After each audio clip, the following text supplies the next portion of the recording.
back in action here. Hypertrophy week still.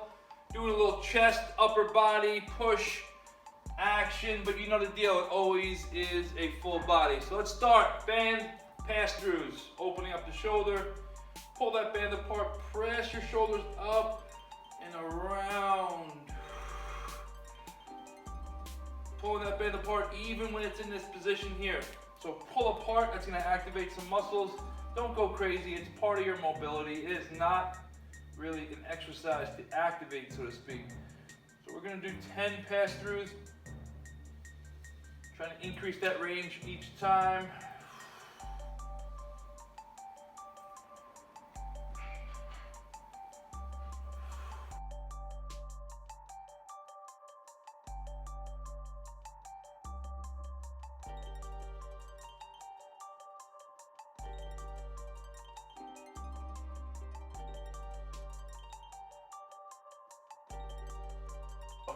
All right, now we're gonna do a little halo, it's called. So pull that band apart, and then you're gonna do one arm at a time, and do that same circular motion, but this time it's just one arm at a time, and really put energy into that one side, getting that full range of motion up and over. We're gonna do 5 each side here.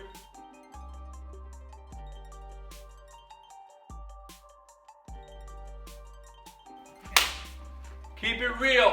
Part mobility, part warm up. There's gonna be 3 exercises. One's gonna be your power move or your working exercise. Not that they all aren't working exercises, but you'll see what I'm talking about.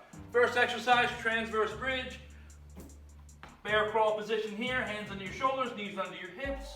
Whip those hips around, square them up, press your hands into the bottom hand. Active shoulders, reach. And then come back around to center, reset, boom, boom, boom. This is important here. Really press that hand into the floor. It's gonna open up your chest and also activate your lats. Okay, come back around to center, rinse and repeat. You're doing 5 each of those. Next up, V-up, simple stuff. Always gotta get core involved right here. Exhale on the way up. Try to keep that hollow rock position on the way down. Lower back is rounded and touching the floor. 10 reps. And then your bodybuilding or your hypertrophy exercise today for your warm-up is going to be chest press. So I'm just going to take a floor press here position because it's easy and convenient. Same rules apply. You know the deal. Rotate your shoulders back. Elbows touch the floor. Elbows are slightly on a 45-degree angle towards your hips, and you're pressing up, right? Now you know the deal with the warm-up this week. You're isometrically holding for 10 seconds. Then you're gonna do a rep. Then you're gonna get back into that isometric hold. You should be feeling it in your chest, triceps, and front delts. Now what I'm gonna suggest is slightly bending your elbows and keeping tension on the chest and triceps. Not locking out, which puts a lot of pressure on your joints. Okay, so slight bend, stay active, make sure you feel it in the muscles, and then do your rep. Get right back into that position for the next 10-second hold. And you're doing 6 reps. So basically a rep every 10 seconds to fill that minute. And that is your warm-up. We're doing 13 minutes, so 13-minute AMRAP. Take your time with it. You got plenty of time to get at least 4, maybe 5 rounds in. Okay? All right. Your 4 hypertrophy exercises today to target the chest, triceps, and of course back, because we have to make it balanced. You know that. First up, we're gonna do a dumbbell dead bug. What does that look like? So it's going to be bilateral, which means 2, right? So both hands are up. Kind of like you just were, right? Wow, we were just doing this. Good stuff. Tuck that butt underneath. Make sure that lower back is flattened. Same kind of deal with the chest. Make sure you keep tension on it. Pinch those shoulder blades back. And then you're just extending one leg, keeping track of that lower back, making sure it's touching the floor at all times. More of a core exercise, obviously, right? Lower legs are involved, but you're still getting that isometric hold in your upper body, which is what we want today. Next up, skull crushers. Don't let the name fool you. Don't let it scare you either. It's just to warn you that you are letting dumbbells come closer to your head, and you don't want them to skull crush. You don't want them to crush your skull. So, keep those elbows, obviously elbows are straight right now, slight bend. Bring those dumbbells back nice and controlled. Really grip the dumbbells, make sure you have control over those dumbbells. And then extend on the way up. Don't lock it out, stay like 99%. You want to keep tension on the triceps. Okay, keep those elbows close. You also don't want to flare them out. It's not good for your shoulders. Okay?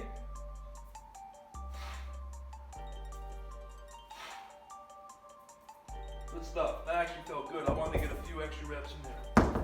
Now, push-ups. Key ingredient. We should call these plank ups, or core activation ups is what we should call them. So you really need to be concentrating on that core, making sure that butt is tucked.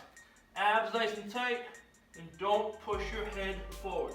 Keep that chin tucked. Let the action happen in that upper back and chest. Okay, once everything's locked and loaded, you can concentrate on using that upper back and chest to get yourself up off the ground. I don't care, whatever variation you're doing, you can still work on tucking the butt underneath, keeping those elbows, slight bend, and back on a 45-degree angle, keeping the head nice and neutral. Either way, keep that core tight. We're looking to do 8 to 10 of those. And your fourth exercise is a alternating bent over row. So take that hinge position first, 1 row, 2 row. It's not a reciprocal. You don't want to go like a, back and forth. You want to take your time with it, get one at a time.